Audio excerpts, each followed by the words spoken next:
make my own recording stuff. I'm do my own editing for this one thing I recorded today. Oh, cool. Well, later on, I could check in with you. That'd be cool. Yeah, that'd be fun. Oh, this is going to be great.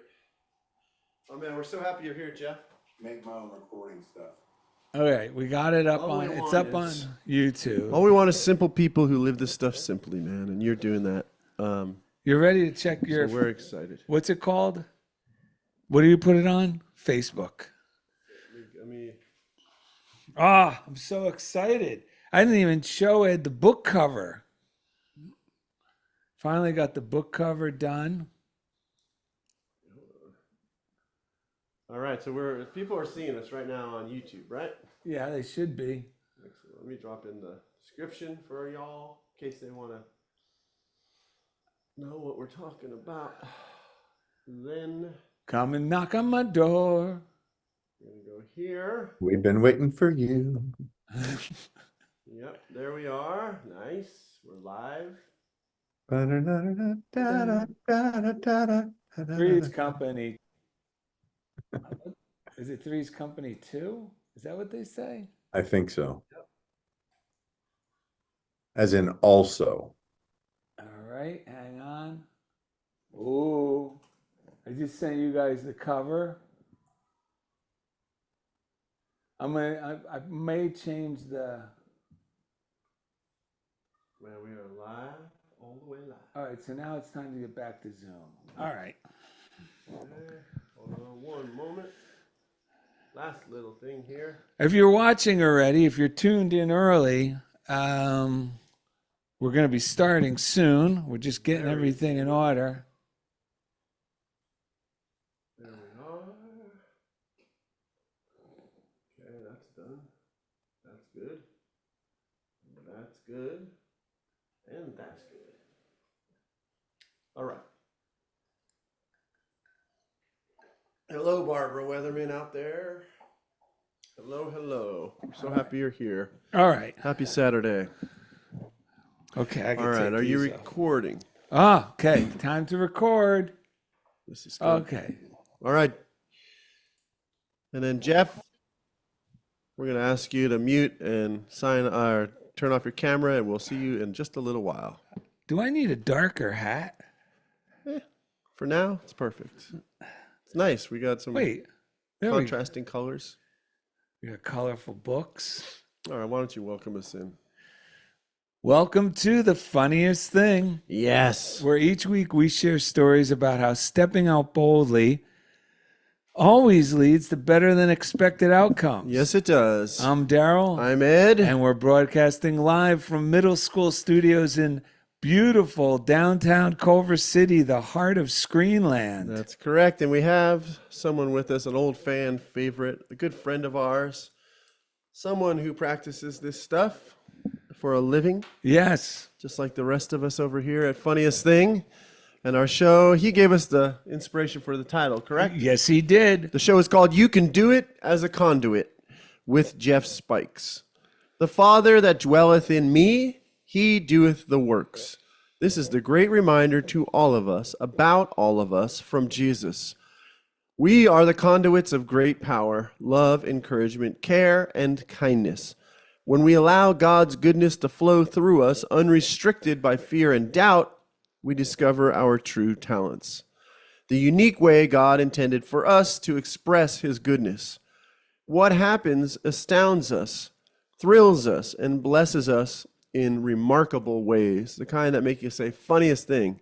Never going to believe what happened. On this episode, Darrell and Ed encourage us to step out of the way and allow God to express and bless others by way of our unique talents.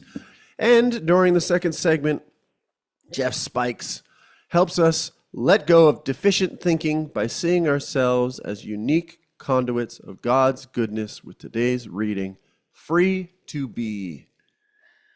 Free to be. Free to be. That's what this show's literally, this episode and this whole show is just about practicing this stuff and letting God speak through, letting the inspiration that comes from those experiences flow and share with you. That's why this show is like, we carry a script. If you're on YouTube, you can see that we have a script, but we're not really a scripted show.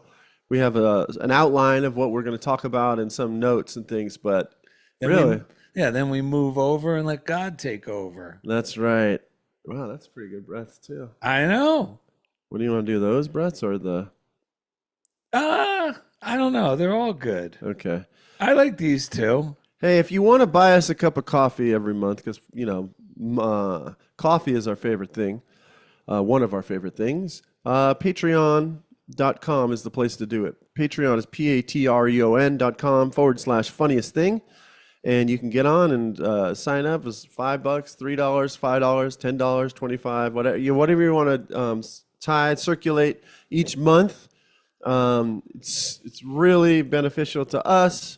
It allows us to do the show with greater ease and more joy. And we've been doing it for all this time, and it's amazing now to have that circulation happening, and we appreciate it. So, and every Tuesday we have a prosperity Zoom for everyone who's part of Patreon.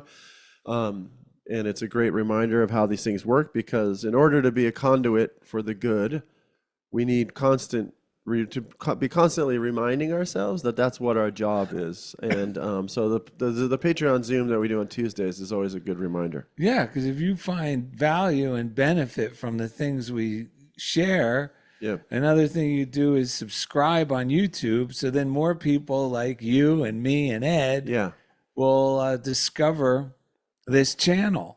Yes, it's so you can like and subscribe, like the video, subscribe, share it if you care to. We have speaking of the funniest thing on YouTube, Lois Conklin's here with us, catching us at the beginning of today's show. We love it. Oh, speaking of which, if you want to send us anything, since I'm thinking about Lois Conklin, funniest thing, P.O. Box 1312, Culver City, California. Just yesterday, we got a beautiful postcard handmade from the great artist, musician, all-around amazing person, Lois Conklin. She just told us last week that she turned 90. So this stuff works. I still find each day too short for all the thoughts I want to think, all the walks I want to take, and all the books I want to read, and all the friends I want to see, said John Burroughs. Thanks for all the encouragement to go out in my community and spread love and good thoughts, from Lois Conklin. We also have a postcard from Kirky. Be kind to unicorns. Yep, there's a picture of Darrell and Ed as unicorns. Everyone's got something different on their horn. Darrell has a turkey sandwich, and I have a dirty sock on the end of my unicorn horn. And he has a quote here from Raymond Charles Barker and Ernest Holmes. They have a morning reader together. It says, "Freedom begins and ends in our consciousness. As we turn in thought to the unlimited possibility of what we are in God, we begin to be freed from the limitations of matter and material laws. This must be done mentally, and we who love God do it and prove that freedom is a reality." Really, it's the only reality, because if we have the freedom to direct our mind into greater freedom or into the illusion of bondage. But either way, we're the one who's free to choose our thinking, because it really is a mental universe. Yeah. And you know what Janis Joplin said? What did she say? Freedom's just another word for nothing left to lose. There you go. But you don't have to get to that point to enjoy freedom. You could just start identifying more with freedom than your things, your position, or the type of image you're trying to, work so hard to maintain. Yeah. You could just say, you know what? I really have nothing to lose. And in that vulnerability is really when we become a conduit. That's true. A conduit for the good. Yeah. Because we're uninhibited. I wrote down in my notes. And also, while you're looking at that, I would say the good part is when we realize that the source of these experiences and money and relationships really is when we realize where it's coming from, which is God, we really don't have anything to lose, because the more we give and share of our good, the more we get, because it's coming from the same source. It's a beautiful feeling. The weight comes off our shoulders when we're not worried about losing. The more we give, the more we get. Yes. So being a conduit really means practicing humility. Oh no, that word humility. I know. You might hate this word too. People really twisted this one into a bad feeling word, but its origins are a lot more positive than what we think about when we hear it. However, I give words based on their etymology a renewed definition for myself. Yes. That I could really understand for me what the word means. So I made a note for myself in my journal. Humility means getting out of the scheming business. Oh my God. That's really what it is. It means I don't have to try to figure out how this seemingly negative thing is going to work out. And I mean, try to figure it out through doubt and fear and worry and outline. You know, oh, what if, I don't know if this is going to work this way. For instance, my wife's car, Lori's car, conked out in the middle of a intersection 26 miles away from where we live. And my first thought as she's telling me this story is, oh man, I got to deal with this car and inconvenient. But the story was the engine cut off and she's all the way on the fast lane. Right. But miraculously, it was on enough of a hill. She put it in neutral. She started making her way over just by gravity and she goes, I'll be able to get it to the side of this road. And right at the end of the road on the corner was a gas station. She had enough momentum to roll right into the gas station where people were able to, you know, try to jumpstart it. And eventually she called AAA to have it brought to the house. And the scheming mind the following day was, you know, I knew I had to deal with this car. Right. But the scheming mind started going, I can't do that dealership. They're either, you know, I'm thinking they're rude. Are they going to, these guys are incompetent. I'm making up all these stories. That's not humility. I'm scheming. That's what I mean by scheming. Yeah. And it means I'm trying to control the universe with my thinking. Plus, I'm putting myself in the position as a victim that I got to dig myself out of this. Yes. So just like the Janis Joplin song, I had to switch, make a conscious decision to go, I could have my indignation or my demonstration, which is an old Emmett Fox slogan, meaning I can continue to worry, scheme, and complain, or I can go full on and go, you know what? God is going to handle this in a miraculous way. I do not have to carry the burden of figuring out how to make this car get repaired and back to, you know what I mean? And come up with the money and all this other stuff. And you know what happened? It became the most delightful experience. Mind you, I had to keep steering my mind back. I woke up the next morning and instead of panicking, I better call him now. I want to get in there early. I said, nope, Lori's still asleep. I'm going to let her sleep. Meaning, I don't need to make this happen. Yeah. So I had plenty of other things to do, the description for this show, and I'm doing my little things and I'm feeling good. And then by the time Lori woke up, I already found a dealership that just happened to open up only 6 miles from my house, right by Ed's house in Santa Monica. It was never there before. That's right. The closest one, folks, was 11 miles away up until yesterday's phone call. And I had AAA, and because I pay the little $10 extra a year, you get like over 100 miles per card of towing. Wow. So I called them. And now I also knew I have to be loving throughout. My job is to be an agent of God's love. So I'm going, okay, well, I made new friends with the tow truck drivers. I love those guys so much. Yep. At the end, I gave them a giant tip. Nice. And it felt good. Uh-huh. And because all this joy was in me during this seemingly negative, inconvenient situation, Lori and I drove to the dealership. Everyone there was friendly because it starts to come back. I mean, the universe matches our energy. Everyone was friendly. Can you leave the car? Yep.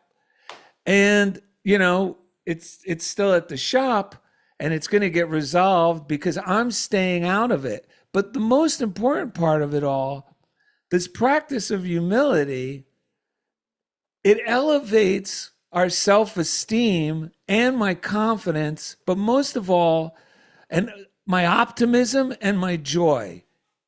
And I'm making friends. I mean, it's all just an experience. It's not an inconvenience. Every day is our life.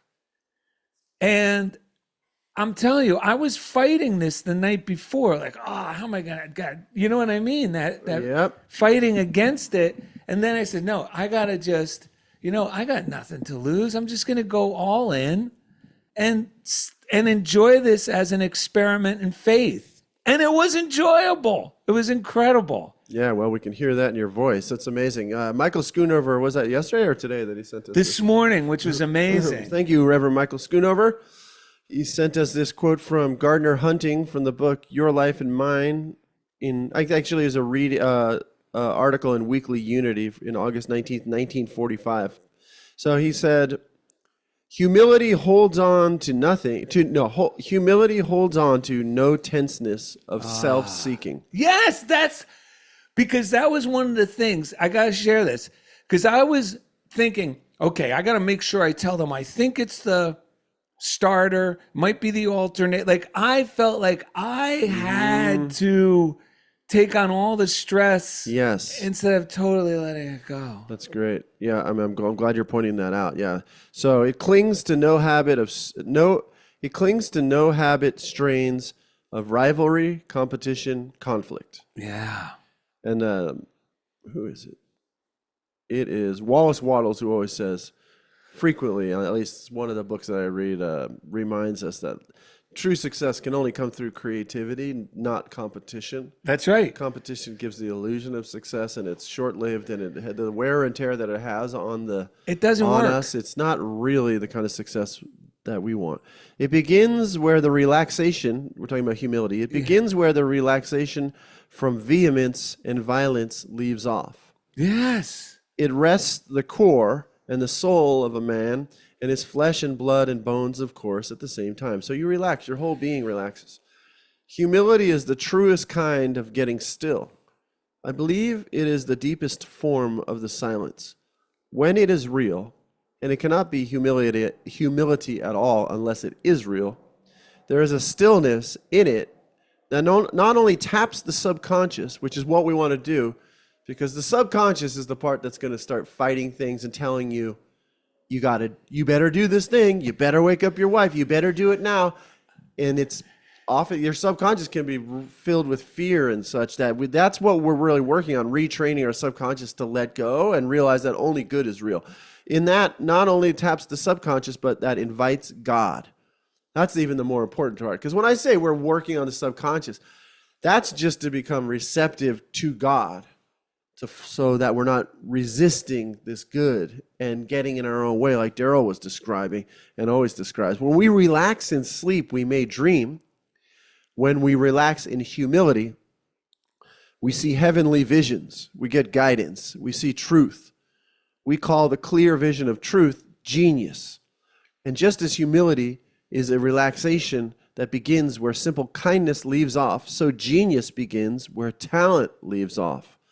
Power comes into your life when your inner vision becomes true. Yeah, because when we're in a state of humility and we're reminding ourselves, wait, I got to get my personality, the fearful personality, out of this and trust that God is working in this situation and or through me in this situation, however way works best for you. It really doesn't matter. Right. It will work.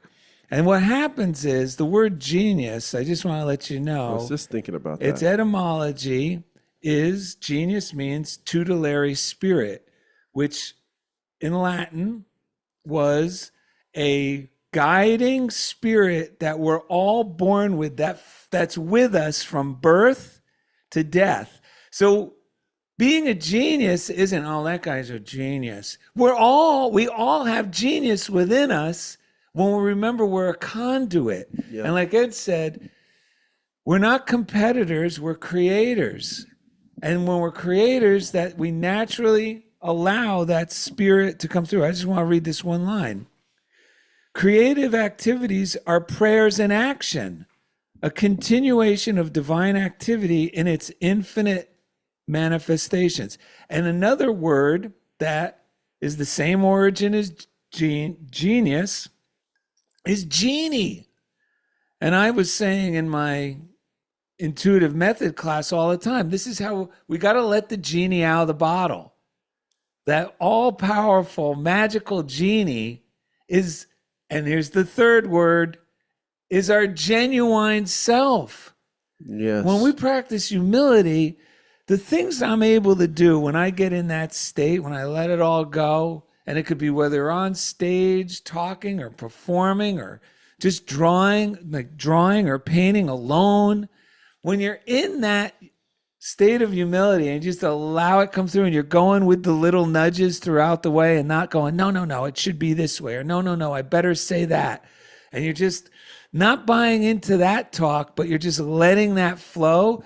That's your genuine self. Genius is our genuine self. And it really is God sharing and blessing the world at the simultaneously, we're feeling that blessing because it's going through us. Right.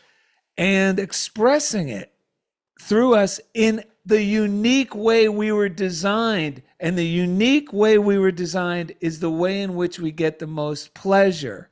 It could be singing for some people. It could be writing for others. It could be photography. It could be gardening. It doesn't matter what that creative act is. And the best part is creative activities are prayers in action. I love that. Living is a creative act. That's great, man. That is great. Let's do our 3 breaths because I just want to share a little bit because last week I mentioned that I signed up to do a talk. Yeah, this is a good one. For the first time ever in this way for the school district. I taught a couple sessions about basically about supporting inclusion in schools and why did they turn inclusion into a 4-letter word? Well, it's funny because when I started for the district, and there was a whole miracle of me becoming an inclusion specialist when no one I know ever it was used a that great word then. Remember? And it was I was the perfect person, and the person that hired me knew that and was an intuitive person. It was like, what about this job? And they gave me this job, and for 13 years. Or 12 years, no one cared. I shared this actually at the talk. I would go to schools and I'd say, yeah, I'm the inclusion specialist. I'm here to start a lunch group or I'm here to work. Yeah. And they would say, they would blank look and they go, well, we don't know what you're doing. Just go ahead and go do it, right? Like, and then it became the buzzword. Yeah, and the intention is to bring it out more and more. But then when people see it as an opportunity to kind of make their name or you know what I'm saying? Yes, we know. We definitely know what you're saying. So all of a sudden it changed. It changed a bit. It's like the evil witches got a hold of the positive potion, and then they twisted it. Yeah, and that's exactly right when the district got into inclusion. They put me back in the classroom and said we can't really justify your position anymore, even though I'd been doing it for 13 years, and they were moving into inclusion, and they hired out to UCLA, but it was this is how you live this stuff, man. I could have either blessed it or cursed it. Yeah. And I felt really compelled, but it was a blessing. It put me back into the classroom. And now I'm living inclusion every day on the ground with people and have been able to, it's taken a lot of blessing and trusting that God's at work.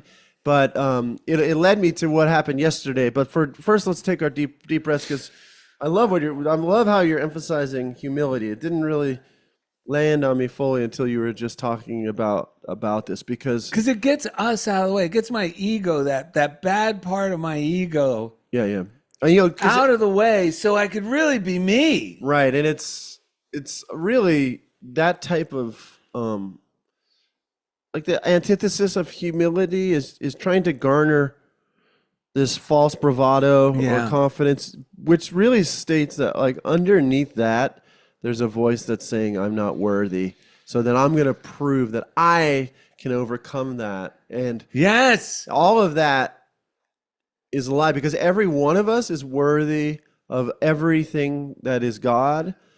We don't have to do anything to prove it. That's where this changes everything. This humility is realizing I was divinely made. For you, humility, a lot of people watching this show, humility, listening to the show, really is going to be you letting go of all the limiting ideas you've ever had about yourself, humility, or anything you thought you needed to do to earn your greatness, and just letting it come through.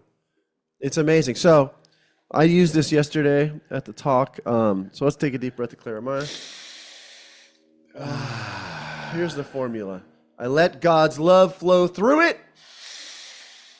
That's all there is to it. I let God's love flow through it. Wait, that's all there is to it. Did something unusual come through the studio? Maybe. I let God's love flow through it. That's all there is to it. So before we bring in Jeff, I'm just going to give you a brief. So yesterday, first of all, I did learn, that conduit in Latin means bring together. So we're really bringing heaven and earth together. We become because the other definition is a channel through which something flows. Yeah. So like we become a conductor, like for electricity. The divine starts to flow through us. So as a conduit. So let's see here. I gave the talk. I felt inspired to do it. I talked about this. I felt like it was like a simple thing. Like, I don't want to be sitting in those chairs again. Every time I sit in those chairs, I'm like, man, I should be up. I feel like my spirit's like, Ed, you belong up there. Yeah. And I end up like helping the speakers and stuff like from the seats. So I got an email. I said I would do it. And then I thought I was going to co-present. I thought the district, like the SPED department, the special ed department was going to pair me with someone. But nope, I got another email. Thank God they did. Because if you got paired with that guy that you told me about, you would have hung yourself in the rafters. So it said, presenters, send us your description and title by Monday, right? And this was Friday when I got the email. So I was like, oh, well. And it actually felt like almost like too big for me to do it by myself. That's good. I had to step out boldly. Yes. And then that's good. Yeah. So yes, when we're in over our heads, that's when we have no choice, like the nothing left to lose thing. Yeah. I gotta just go, like, let God work through this because I'm in over my head. And that's when man, amazing things happen. We rise beyond our normal abilities. Right. So, because fear, one thing I learned about fear this week is that it will try to convince us that it is undoing all of our goodness. It's all gone. Like our goodness is everything we've experienced and all that we are. Fear would have us believe we're screwed, we're on our own, we can't do it. It cuts us off from the very voice that, like, it cuts our awareness off from the very voice that inspires. So I had to just keep returning to simple motivations for why was I doing the talk. One, sounds fun. Something I could accept was, I'm 50 years old. I've been doing this 27 years. I do it successfully every day. I'm happier than I've ever been doing it. And so I'm the perfect person. And then I would say, all these people are my friends. Yes. I don't have to prove anything to anyone. They already know this stuff. Because part of because I had to wrap my head around, well, how am I going to do this so that I don't just become something that I wouldn't want to be at, right? Yeah. So when I was inspired, I would take notes. If I was not inspired and that fearful voice was trying to push it away or put myself down or make it, I would just I do my best to affirm, no, I am doing it. And then remember one of my simple reasons for doing it. I'm the perfect person to do it. Because that took me out of how am I going to do it to just, I'm the perfect person to do it, right? So that was very helpful. And then this is another thing that I did, which I've never done it this way before, but this was actually me embodying what inclusion is all about, the real word, not the like buzzword, but it was, if I talked to someone about it in an inspired fashion and they gave me an idea, I would write it on a note in my phone. And now this is all in preparation for the talk. As the week led up. As the week led up. So I had my own notes, and then anything anyone said, one teacher I mentioned I was going to do it. She's a newer teacher, and she's she just kind of flippantly said, we're just here to relax. And so I wrote it down because a lot of the times our intuition speaks with joy, but if we're not attuned, or if we're not used to listening to it, we write it off like a silly idea. But I didn't. And in fact, it said, like, I forgot what, something on my agenda that I wrote on the board was, purpose of meeting. We're here to relax. Well, that's the whole point of success. You got to be in that relaxed state. Yes. To succeed in anything, in sports. Right. In everything. So then Joe Hooper last week said, he quoted someone that told him, don't let a good title get in the way of you doing a good talk, like trying to find a good title. So I said, forget it. I'm not going to try to get a flashy title to make people come. Yeah. I just ended up calling it like Practical Strategies for Inclusion. I wrote a simple, like maybe 3 or 4 sentences. Darrell and I went to the Hammer Museum on Sunday. That description and title were due on Monday. And I thought, well, I have all tomorrow to think about this. But some reason I felt inspired. I showed Darrell the simple thing I had written. And we were in a relaxed place drinking. We walked into the Hammer. And as soon as we walk in, people are on tables and, at tables in the atrium. But there was this spread of gourmet cookies and the best coffee ever. And no one was at it except one of the Hammer associates. And we were like, oh, can we have some coffee there? Oh, yes, cookies, yeah. They had like this so we got cookies, coffee. We sat down. Right. And we were like in heaven. And we were so unburdened by this idea, and I was unburdened by any of the things I thought I had to do, that it would put us in the perfect state of mind. Yeah. So to go ahead. Yeah. So I handed Darrell my phone where you just cut and paste the thing I had written into a new note, and I handed it to Darrell, and Darrell, he like turned this little thing I had written. He like realized the first line is like the subtitle. Yeah, it was the perfect. Title, subtitle, and then this is where you can, I reckon anything you're writing about, your band, your business, your book, and you want to send it out, hand it to someone else who knows you and believes in you. Because what I found was Darrell, I was being too safe in my mind. Like he wrote a few more joyous. And it wasn't a lot. It wasn't a lot, but it was just a little bit of more celebratory, making the thing sound exciting. Because I think sometimes with us, we're so worried that we're going to sound this way or that way. Yes. That we don't, and it's hard to realize what we're writing when it's for ourselves. So I handed it to him. He handed it back. So I said, you know what? I'm going to follow that in. All of a sudden, that inspired voice that led me here in the first place said, send it now. Yeah. So I sent it now. And now all of a sudden I went from not knowing how am I going to do a talk by myself to I'm doing it. Yeah. And now I have 5 days to figure it out. So I just continued along that line. I went to the dentist on Tuesday to get a filling filled. And I had a meeting with a parent that morning, which was 2 hours long. And I led it. I'm the leader of that team, but it wasn't hard for me because it wasn't contentious, because I've been blessing that relationship for so long, over the last year. So, but I was telling my dentist about it because they're about to fix my filling, and she's amazing. I've known her a while. Turns out she told me her daughter has special needs and started getting excited about all the things that I did at the meeting and why it's so important. And I told her I'm going to be speaking on Friday. Do you mind if I take notes? I took notes about what she said, put that into my notes. So the talk was being written for me. By God. Yes. Yeah. So the day before, I put all the notes together. I made one. Oh, this is the other thing. Someone was saying you got to have a takeaway. Takeaway. Something for them to take away, but it didn't feel right for me. So I didn't have a takeaway. I realized the whole thing is the takeaway. Yes. Inclusion, like the stuff like unity, is a way of looking at things, right? Yeah. Like I don't need to teach these people this stuff. They already know it. They just need encouragement to live by it. You just got me excited. Because basically inclusion and unity are synonymous. Yeah. It's the same word. Yeah, and exactly. And that's why this stuff is so amazing. So, and also, funniest thing, a friend of mine who is Chinese was in China. She came back and she told me, just out of nowhere, like, oh, in China, teachers are viewed like doctors and lawyers. Same thing where Kirk is in Europe. Yeah, she said on breaks, the parents will give their teacher extra money, and she said they'll get up to like $50,000 extra from parents. So why that was as important was because what I wanted to do on the talk was not talk down to teachers and teach them like rudimentary stuff that they already know.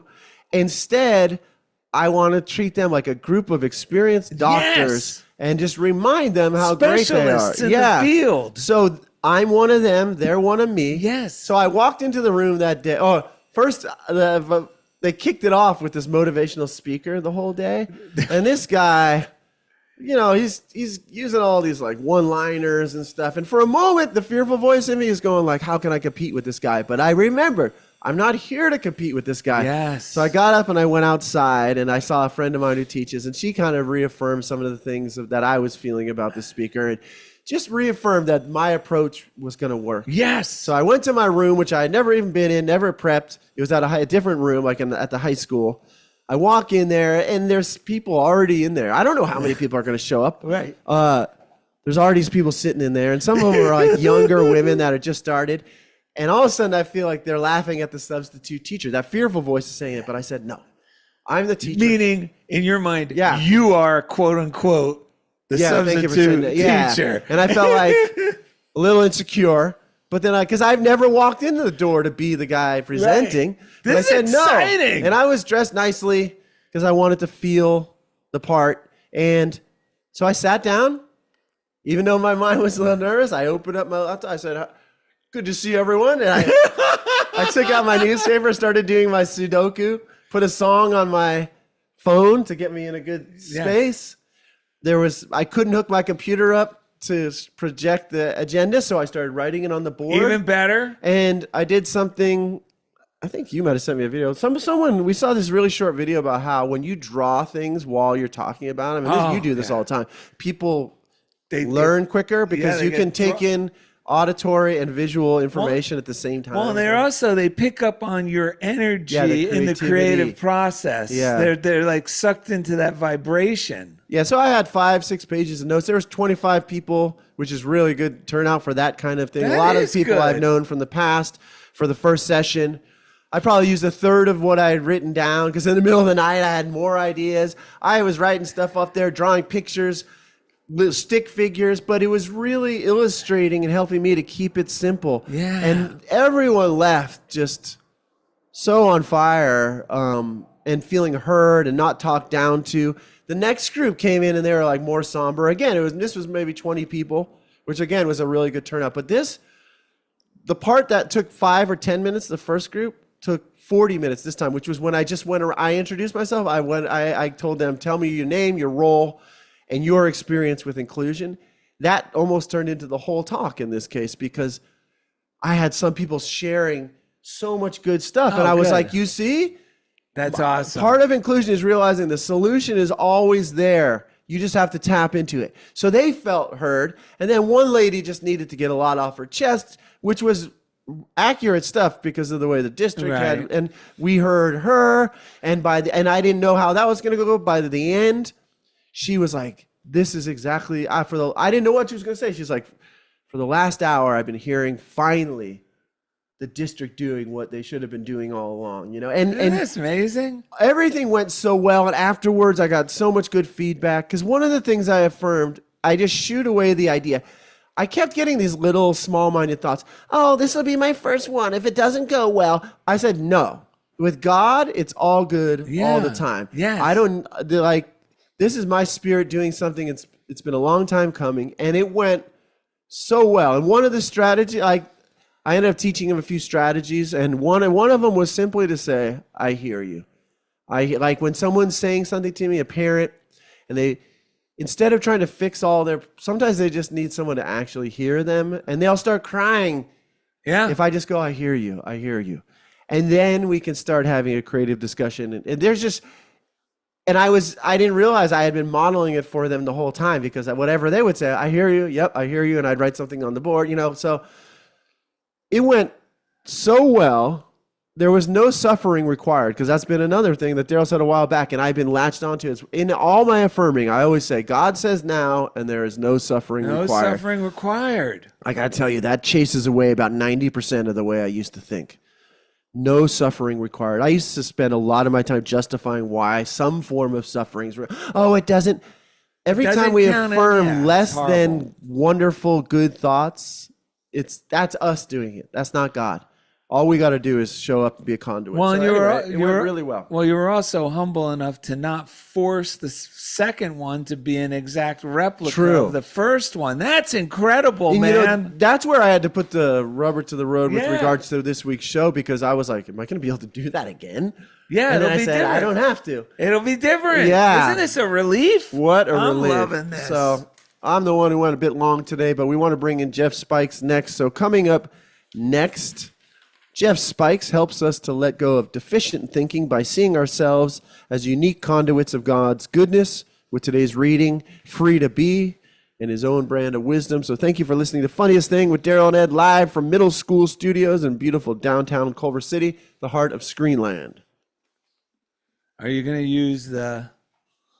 You go first. By the way, hello to Keela Parkinson. Oh, she's on? Said, hi, guys. She texted us out of the blue this morning. She said, how unsurprising that we have taken this spirit-led guidance and turned it into a word that only refers to individual intellect. Thank you for this reminder. Wow. Yeah, beautiful. All right. Isn't that great? Yep. All right, Jeff. Show yourself, sir.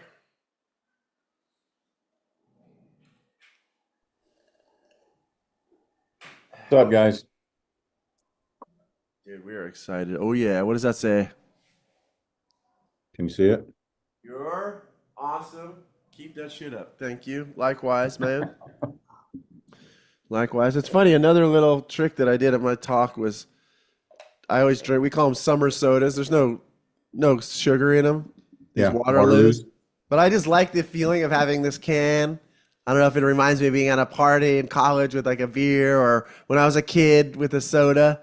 And so I took some of these with me to the talk just to tap into that joy. And I played songs that I liked, and it just like brought just enough of me being myself into it instead of trying to prove anything. That's awesome. So, yeah. Yep.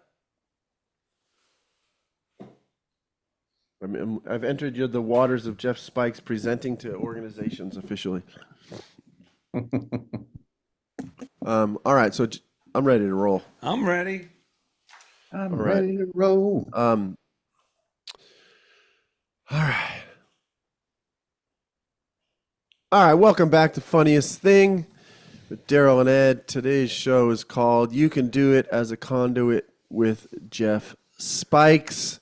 Oh my God, Jeff Spikes, welcome back to the show. How are you, buddy? Awesome. It's great to be here. Where's your cowboy hat?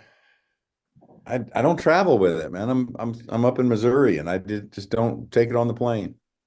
Yeah, you're more of a cowboy than either one of us. I know. He used to wear one all the time. He probably has 12 cowboy hats. It's funny. I'm riding a motorcycle this week, and it's cold, so I got chaps and all that on, and I sat down to do some recording today with this shirt and a blazer on. Mm-hmm. Somebody got a picture of me with motorcycle, chaps and boots on the bottom and the suit on top. Oh, wow. They're making a meme of it. They swear. I don't know if they really will. Of most people don't wear pants when they're doing top-up recording, like newscasters and stuff. This guy wears motorcycle gear underneath his suit. And that is great. Someone gave me a hard time about it, and I said, well, they said you're confusing. You show up some days in a suit and that. So that's been a theme this week. I said, well, you just wait till you see the cowboy. The chaps for the horse and the Wild West. That's a whole nother deal. So yeah, well, when you're a conduit, you can do whatever feels right for you, right, Mr. Spikes? These things all have a real purpose. It's not all to be one of the village people. Right. It's not just a show for the music. Right. They have a function, like to stay warm and free from mesquite thorns and stuff like that. So that's cool, man. Good seeing you guys. Yeah, great to see you too, man. So You've been listening to the first part of the show. You have anything that you want to share based on what we've been talking about? Oh, I love I love the idea of inclusion, and I don't worry as much about what people have made of stuff anymore. It's right. Even if there's a reaction going on of someone not feeling included or feeling like we need to include people, it doesn't change the idea of the concept if we just stay in it. And focusing on some of those things is almost like presupposing that it doesn't mean what it means, right? So I don't know. I really love that idea. I was speaking to a young guy this week, and he's a vegan, and he's in his 20s, and he's expecting me probably to say something or not say something. He's accustomed to he lives in a fairly conservative area, and he's accustomed to certain what people might say to him. Right. And so we're talking, and I'm like, man, that's just fascinating that you're doing that. And I shared a little bit about me, and and he immediately we started talking about it. And he went to this place of, oh, so you're basically talking about how we're so disconnected from our food source. Because I had shared about how there's a when we used to say grace all the time, that was really common when we were plating food that was something we had cared for and named, and then it was going to nurture us. And we knew it all along that that was going to happen. And that in that prayer and that saying grace and being grateful, it's a different level of intimacy with the sustenance that will feed us. And he goes, oh yeah, so we're really disconnected. You're talking about how disconnected we are from our food source. And I said, I hear what you're saying, and I'm not going to disagree. I said, but I think maybe, you don't have that experience. And now there's science can feed us, right? There's things, science is making meat, and we can feed ourselves like astronauts if we want to. And we have all these other options with food sources. Right. Yeah. I said, maybe your urge, your natural instinct to move towards being a vegan right now is about being connected to your food source, because you don't have the intimacy there. You're finding the intimacy because it's impossible not to have that natural instinct of intimacy with all things. And that's connectedness. So you don't have it with that way of doing it when we were in that level of survival. So you're doing it how you do today. And he looked at me like, he's like, oh my gosh. Like all of a sudden, this big separateness wasn't there, right? This big, it's different and you're doing it wrong and all these things wasn't there.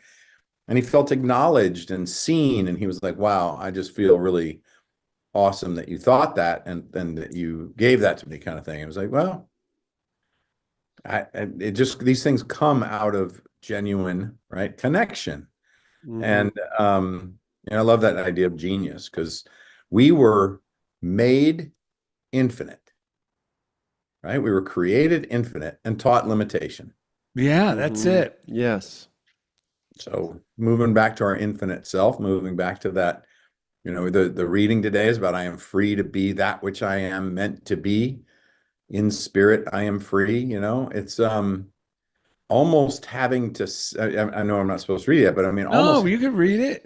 Well, almost having to say that is suggesting that maybe I wasn't ever, or maybe I wasn't free. So it's like, when do we just know that we have an innate greatness that's meant to be channeled into the universe through us, that's different from the way anyone else is meant to do it? And oh yeah, what a relief.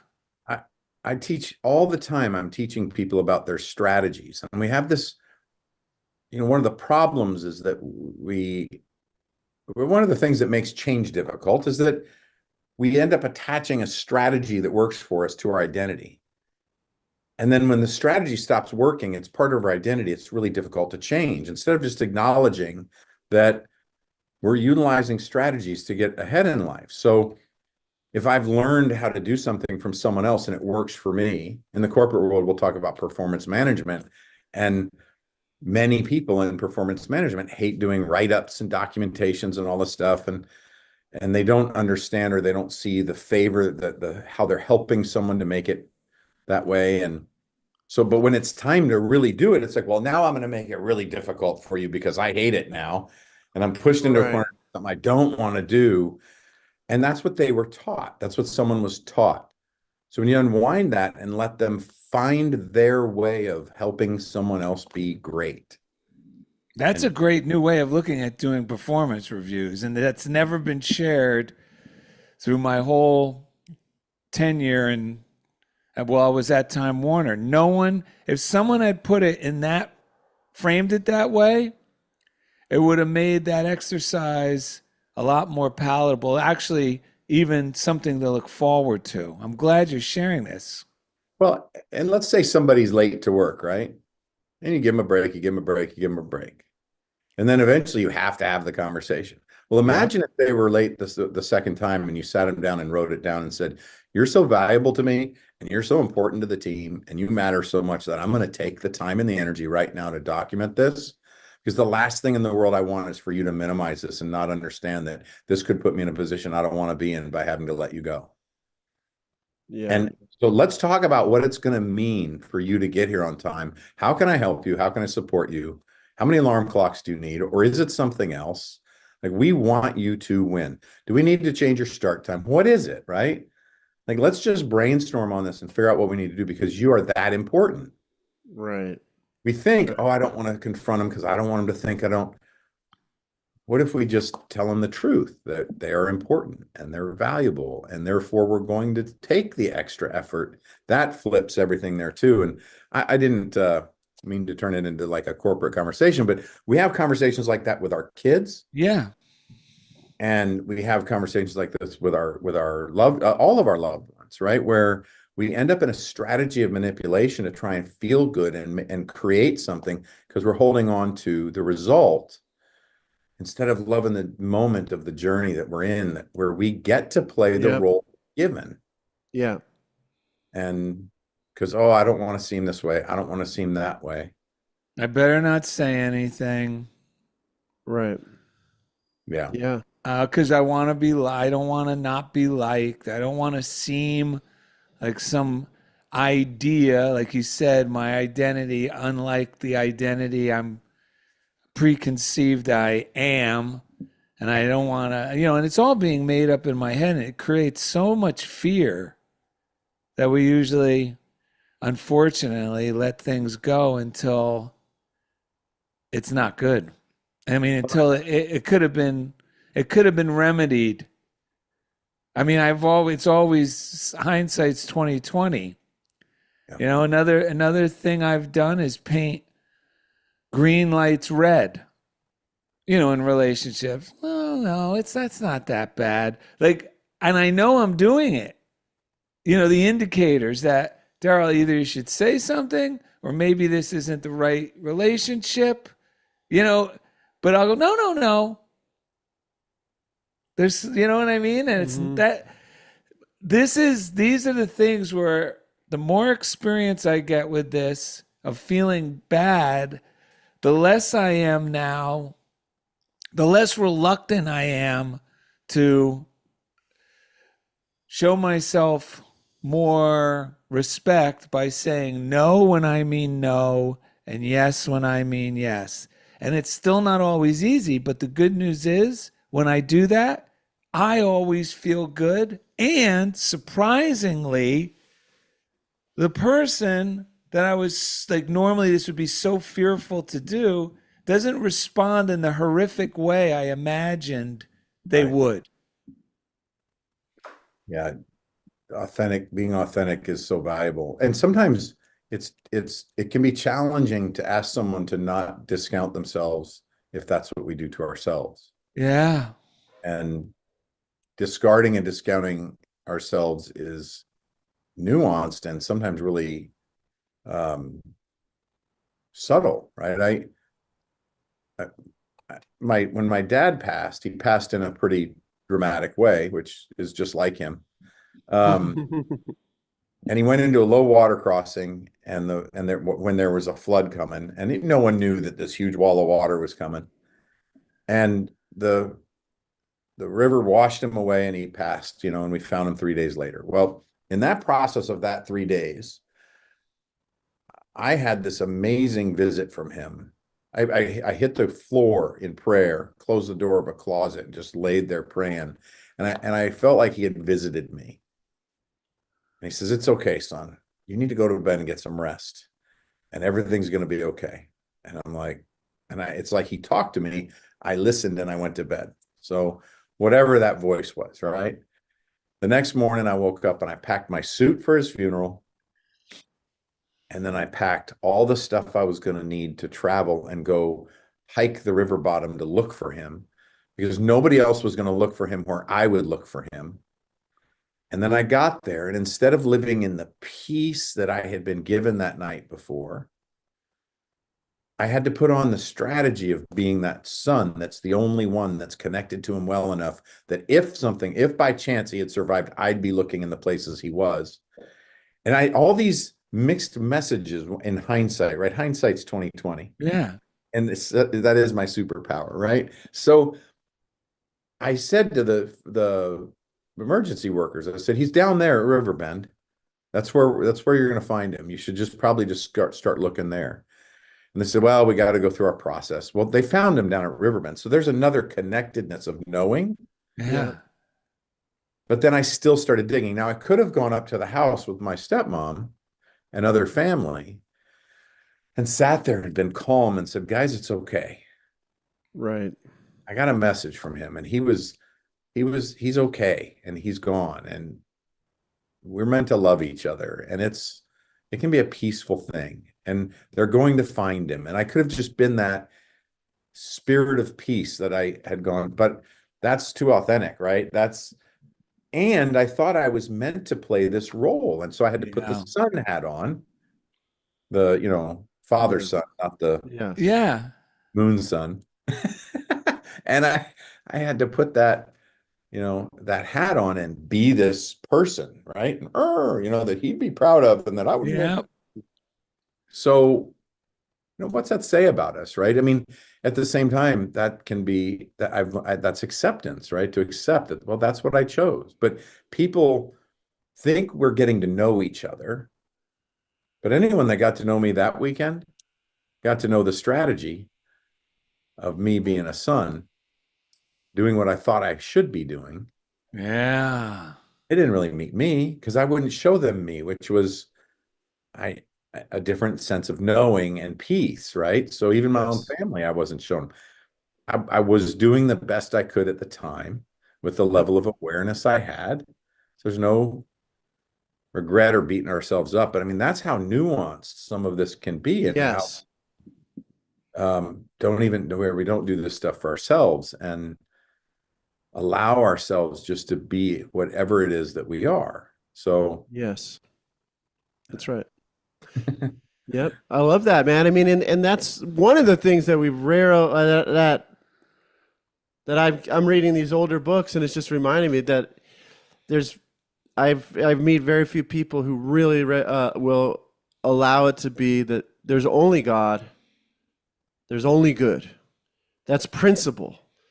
It has to be God. It has to be good. Everything else is an illusion being conjured up by my subconscious mind if I'm believing it. I mean, I can only hold myself to this. This is not even like it's like I'm realizing how much within myself, let's say it that way, that I am finding that letting myself fully, I'm not even going to go back. I'm going to say now that I'm letting myself, I'm reteaching myself like a child. There's only God. There's only good.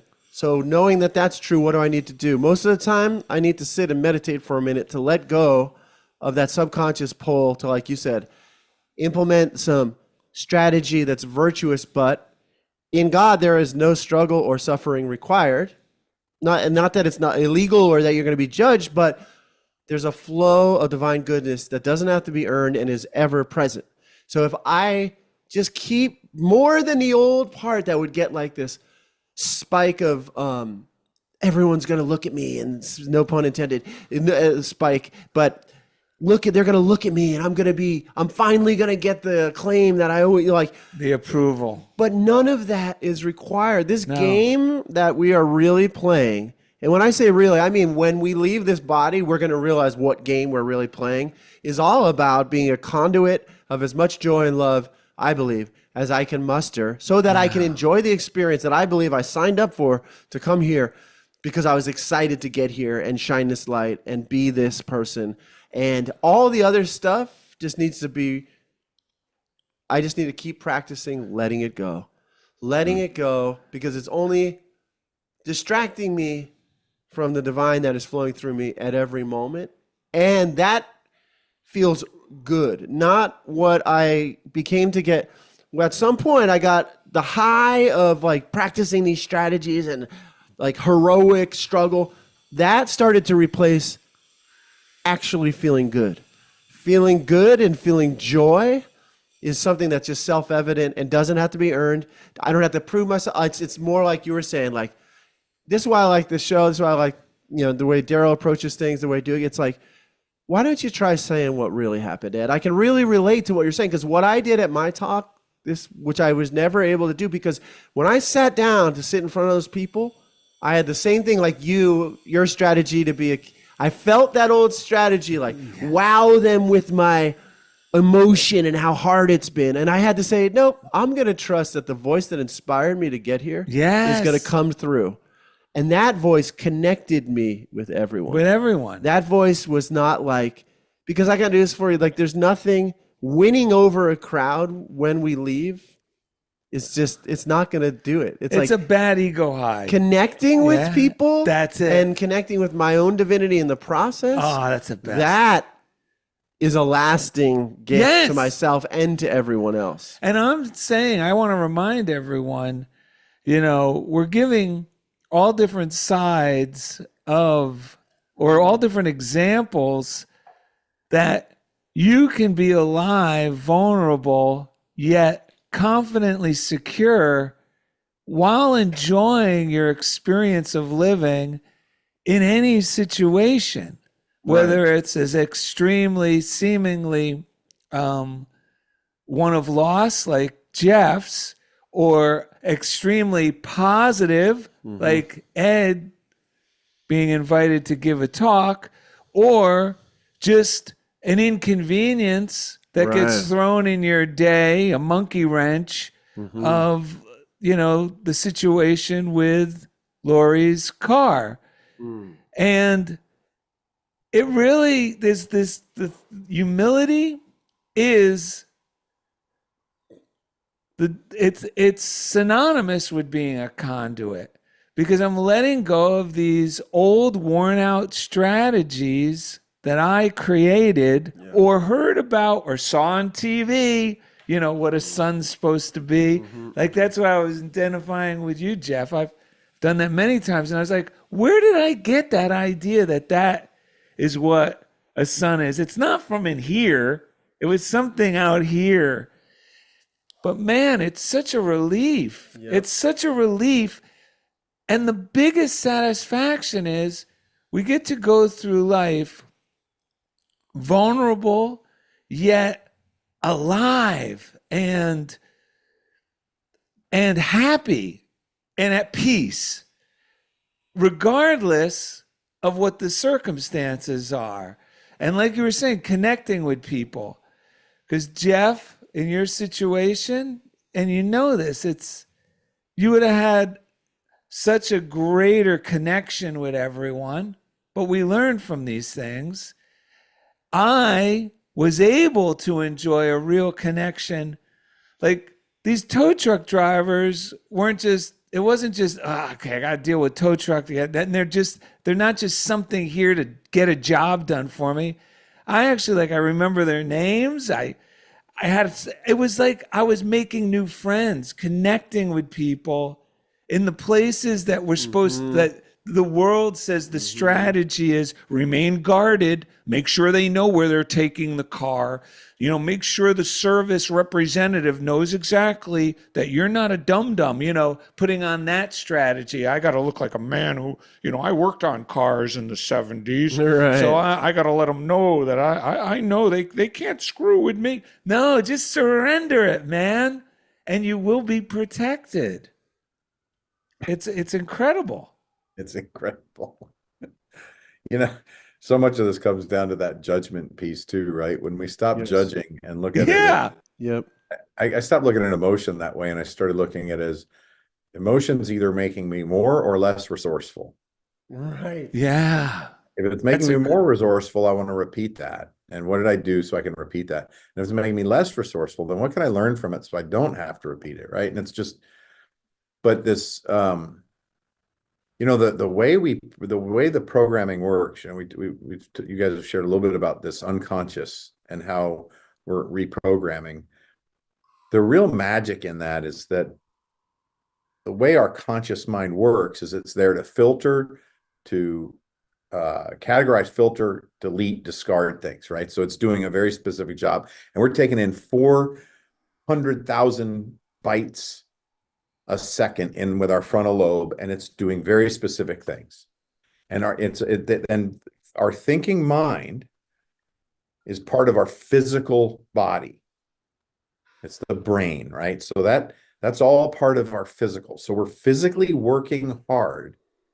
So when we try and reprogram everything, sometimes we do it physically hard, difficult, by repetition, grinding through, forcing ourselves to do things over and over to try and reprogram.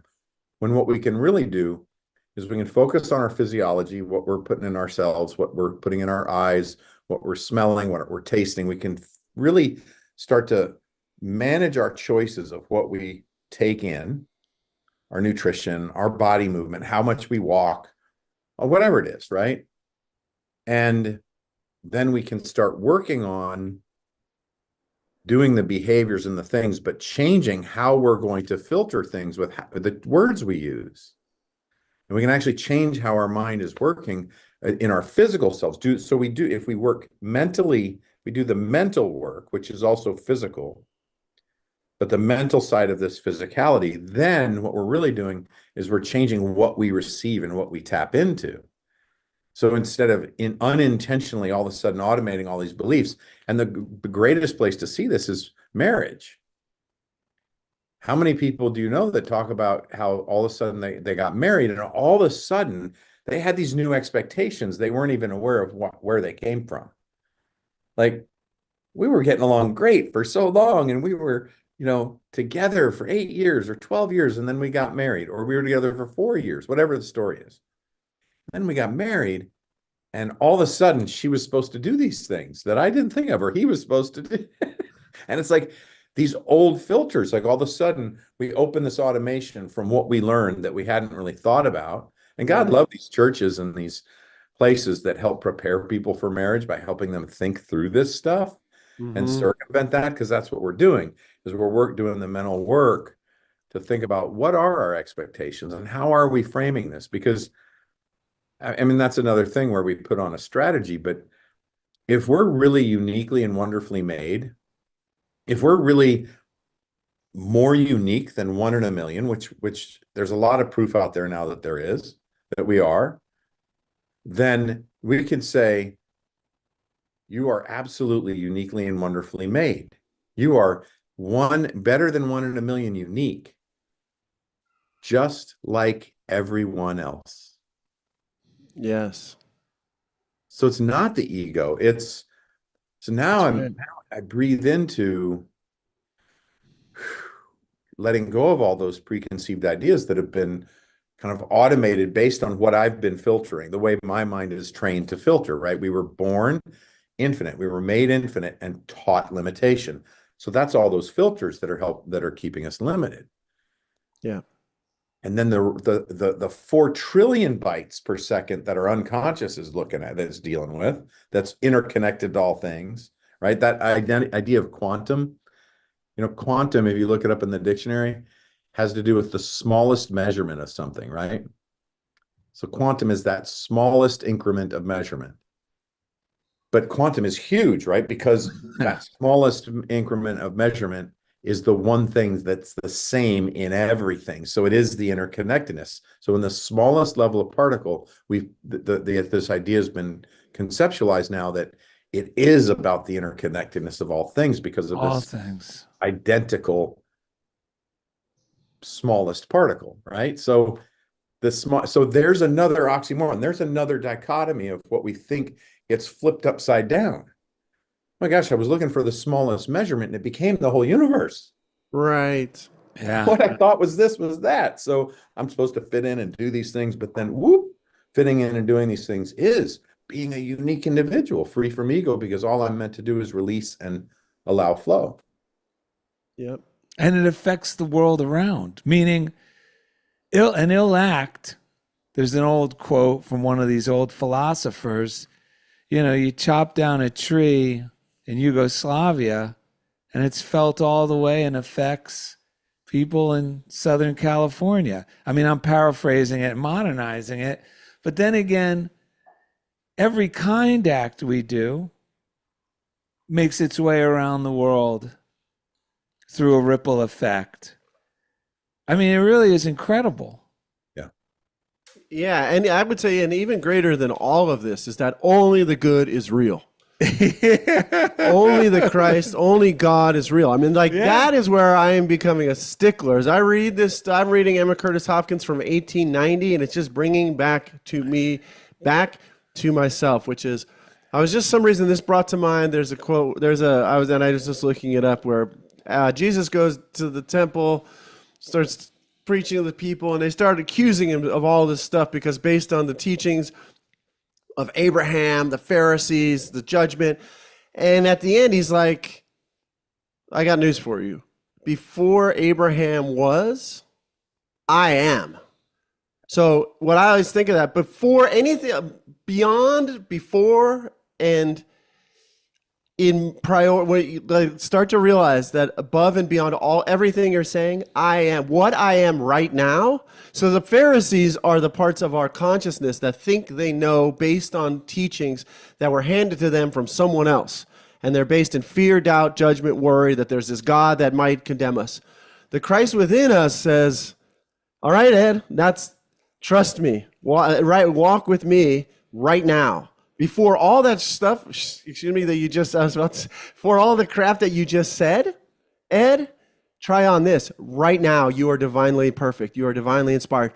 How about we just follow this little inspired idea and do this instead of all that other stuff you were trying to do? Just find that simple thing. Because the beauty of you describing that experience from the past is that of you is now that's the only one I know. And in a sense, we place that into time as what really happened, because that's what I felt when you were describing it. Because this stuff, as I get clearer and clearer that only God is real, God is always good, and then taking it to that means I am an expression of God. That means I am only good, and that's what you were talking about with the judgment and self-judgment.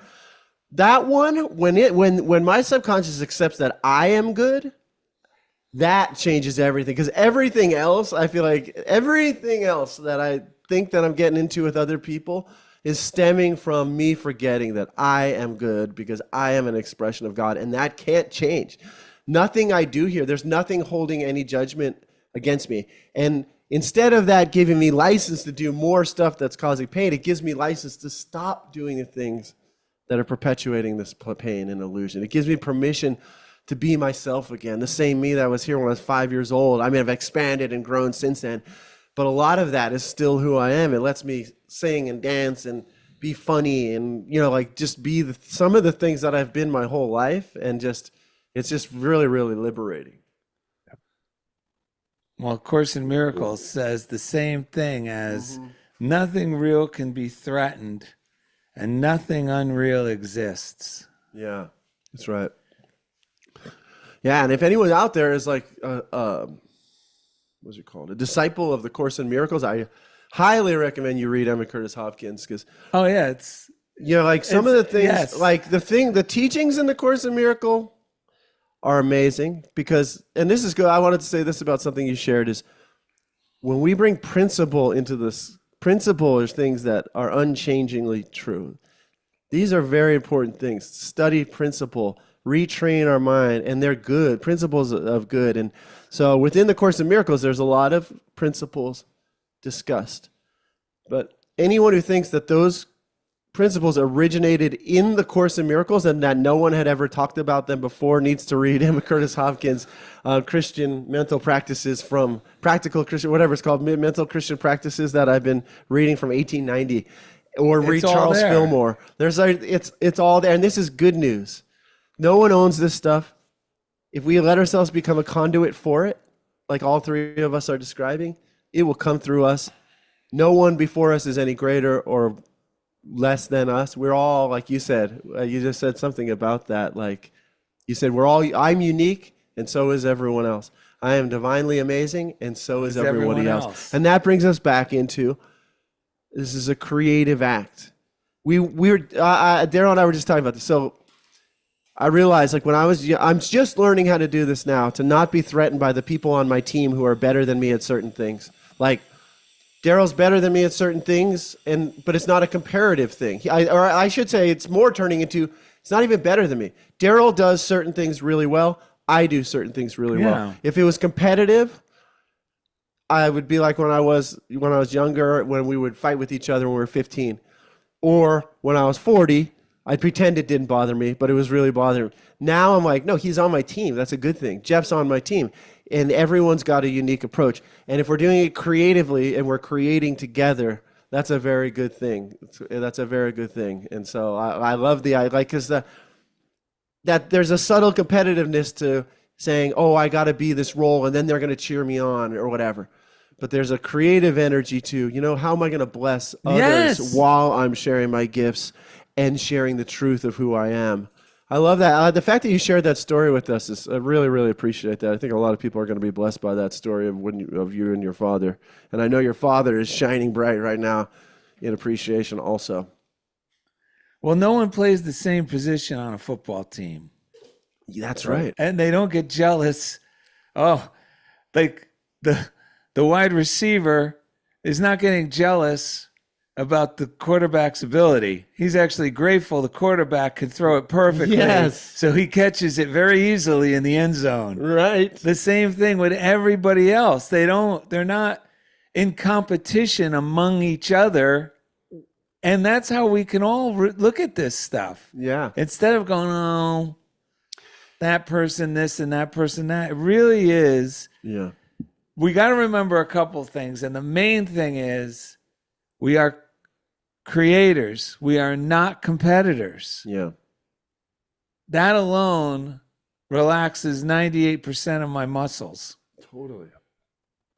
It changes the way we see everything. Everything. So we better do the reading. We got to let Jeff get back to his chaps. Yes, we do. Here we go. So reading by Joyce Kramer. That has multiple meanings. Yes, it does. I know. I love it. His chaps. Ed used to wear that cologne when he was younger. By Ralph Lauren. Chaps. There you go. I love that. All right. Reading by Joyce Kramer. I am free to be that which I am meant to be. In spirit, I am free. Spirit exists in perfect freedom. In spirit, we are always free. We have the freedom to be whatever we want to be.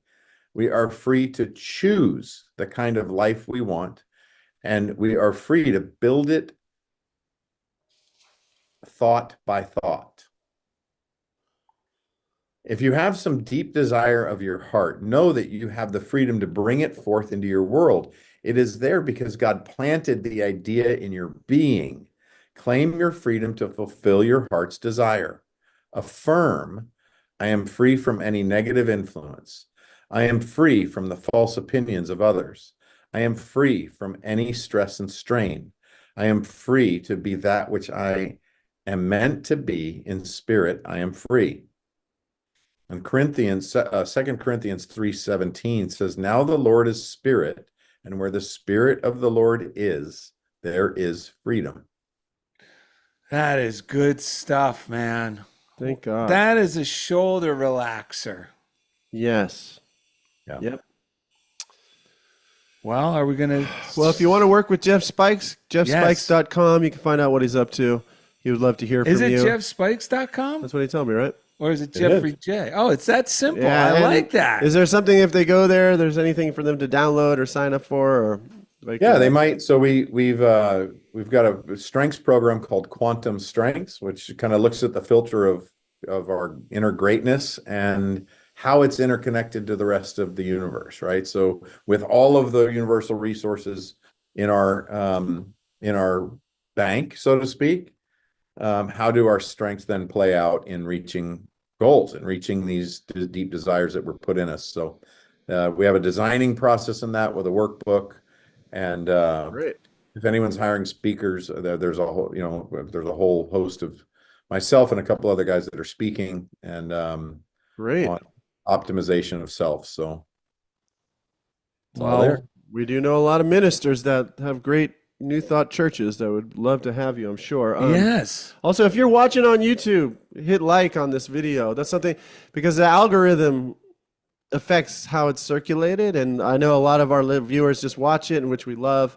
But I'm always looking at like how many people saw it this week, that week, and I don't live by that. But I'm thinking, if you guys, even if there's 7 people that like it, I bet that'll help start to move that needle a bit. So, more people that are like you who are watching, and like Jeff, myself, and Ed will be able to find it. Yeah, we all know there's a lot of crap on YouTube, so it's good to cut it with some Darrell and Ed, Jeff Spikes. So yeah, like, subscribe, like the video, just that little thumbs up, and then it's easy to share it if you want to share it, or what have you. So yeah, it's so funny you just said that about optimizing yourself and all of that and tapping into your greatness, because we found this story. Yes. I think I actually got this off of one of your a testimonial or some page on your website. It said Jeff Spikes was working with a new client named Larry, wanted to be a conduit for the infinite. Jeff asked Larry what he thought his greatest qualities were, and Larry replied, "That's easy, my motivational skills." Jeff responded, "That's great, Larry. Tell me more." Larry gushed, "At my last job, everyone said that they had to work twice as hard when I was around."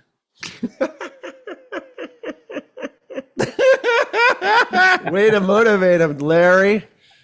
All right, we have something new we're trying out on the show, which is we're looking for a closing song that we sing every time so that everyone wants to sing along. They could sing along. They want to sing along. It was inspired by Norm Macdonald. Yeah, because he did this. And also, I realized there's 2 things that we find every week, which is, well, 3 things. The breaths, the joke, story about our guest, and the song. So I just thought we always loved Norm Macdonald's show, and he used to sing the same song. I thought, what would be nice if everyone knew which song we were going to sing, so you can sing along at home while you're liking the episode on YouTube. Yeah, unfortunately, I can't get the theme song of Three's Company out of my head. Yeah, but this is our first candidate for. This is our first candidate. We did this recently, and it brought a lot of people joy, a lot of people being Darrell and Ed. It brought us joy. So if you like it and you think this should be our closing number, let us know in the comments. Or suggest the song you think should be our closing number. Yeah, just something that really hits home the message of what Funniest Thing is all about in a fun and cheerful way. Well, are you ready, Ed? Look for the bare necessities, the simple bare necessities. Forget about your worries and your strife. I mean those bare necessities, old Mother Nature's recipes that bring the bare necessities of life. Visit DarrellandEd.com to find easy links. JeffSpikes.com to everything we do. And thanks for being a part of Funniest Thing with Darrell and Ed. Wherever I wander, wherever I roam, I couldn't be fonder of my big home. The bees are buzzing in the trees to make some honey just for me. When you look under the rocks and plants and take a glance at the fancy ants, then maybe try a few. The bare necessities of life will come to you. They'll come to you. They'll come to you. I didn't know we were going to sing this portion. That was good. Yeah, we forgot to rehearse. Jeff Spikes, we love you, man. Thank you for joining us. Yes. Love you too, guys. Thank you, everyone out in YouTube land. We'll see you next time. Bye-bye, Jeff. Thanks. Hey, Darrell. Yeah. You know what I forgot to say? What? I think this coming week is the week you're on my podcast. Am I? We'll say it right now for the YouTube folks. What day? Anyone on YouTube, go to The Point with Jeff Spikes and see Darrell. epiphany of working through some stuff, man. It was a great episode, man. I think. I mean, it's coming out. So. Oh, you guys already recorded it? Yeah, I thought we were doing a new one, but yes, we already recorded it. Oh, okay, even better. When's that come out, Jeff? I think that's this Monday. So the podcast is called The Point with Jeff Spikes. Jeff Spikes. If you look up The Point, Jeff, is it on all the podcast apps? Everywhere, yeah. And there's a YouTube channel. And, good. We're coming up on our second year right now, so. Oh, brilliant. It's it was a really great episode, man. It was real authentic, and we're doing a series right now of, instead of setting New Year's resolutions, which is part of that construct of let's guarantee something's not going to get done. Right. And, let's just presuppose it'll never happen by having to wait for New Year's resolution to hope it will. Yeah. And how do we end the year strong? What are we, really doing an inventory on the year and thinking about how do we finish? How do we intentionally finish in a way that starts at the same time, so that it's just an opportunity to practice being in flow instead of starting and stopping all the time, right? Which is like, and starting tomorrow when we end our day. So we're in a flow. So we wake up in a flow. It's the same concept, but it's just, so that's what we've been doing. And Darrell was one of those interviews. Great. And it inspired this topic. It was the Conduit. We're still recording, right? Yeah. I'll tell Justin. I could just tell Justin. No, because it's also recording the audio. Oh, yeah, it is. I have to include that on the audio podcast. All right. Yeah. All right. All right, guys. Love you both.